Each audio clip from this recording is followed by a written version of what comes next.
हालांकि हमारे देश में आदरणीय कुछ लोग देवी देवताओं को भी अपनी जातियों में बांध के रखे हैं। एक आदमी ने कहा गणेश जी मेरी जात की, हमने कहा क्यों? उसने कहा गणपति बप्पा मौर्य। हमने कहा गणेश जी मौर्य नहीं है, वक्रतुंड महाकाय सूर्यकोटि समप्रभ निर्विघ्नं कुर्मी। तालियां बजाइए, तालियां कमजोर। हमारे समझ मात्र शक्तियां बैठी हुई।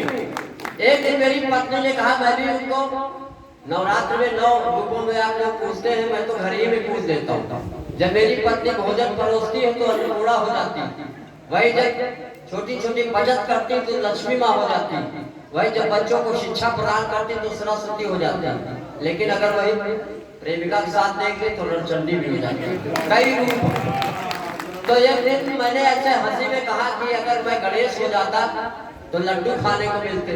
तो पत्नी ने कहा अगर तुम गणेश हो जाते तो हर साल तुमको विसर्जित कर देते, नया गणेश ले आते। हाँ, ये चलता रहता। तो चलिए पप्पा की मैं वंदना करता हूँ ताकि मैनेज हो जाए। आप लोगों ने मातृ दिवस मनाया, माँ की पूजा किया, पिताजी की भी होनी चाहिए। और गणेश जी से मैंने, आजकल का युग बदल गया है, मैंने डिजिटल वंदना लिखी। पहले के भक्त लोग अलग टाइप को मांगते थे, थोड़ा अलग टाइप मांगते, समय को देख के। जैसे आजकल हर चीज बदल गई है, पूरा समाज बदल गया है, पूरा स्ट्रक्चर बदल गया, सिस्टम बदल गया। जैसे बदला, जैसे डॉक्टर के पास मरीज आया तो मरीज का पेट खराब था। डॉक्टर ने कहा तुमको जो भी प्रॉब्लम है मोबाइल की भाषा में बताओ।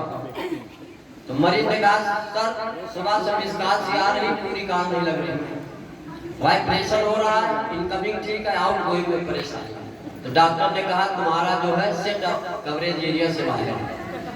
तो ये सब बदल गया कि मैंने डिजिटल वंदना लिखी। और सुनिएगा गणेश जी से प्रथम वरदान क्या मांगता हूँ कि हे गणपति वरदो, हे गणपति वरदो, टाटा बिड़ला और अंबानी हमरे आगे मांगे पानी, दुनिया भर की ब्लैक मनी सब मेरे नाम कर दो, हे गणपति वरदो। वाह, जोरदार तालियां भाई। दूसरा वरदान मांगता हूँ, क्योंकि ऐसा नहीं कि यहाँ पे सुंदर चेहरे हैं तो मैं भी ब्यूटीफुल टाइप का हैंडसम हूँ। ये लोग ब्यूटी पार्लर गए होंगे, मैं ऐसे सुंदर हूँ।